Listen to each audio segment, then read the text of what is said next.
half kg மீன், salt,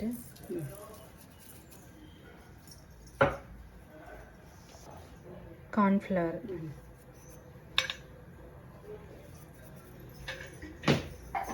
pepper powder,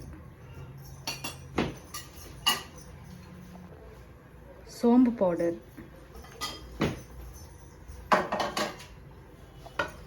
plain chili powder,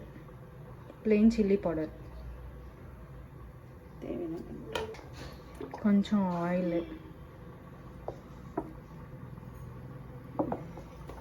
అంటే అన్నీ వేసుకొని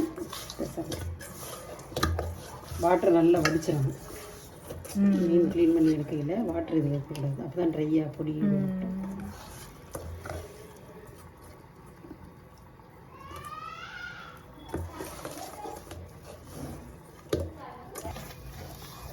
మిక్స్ చేసుకొని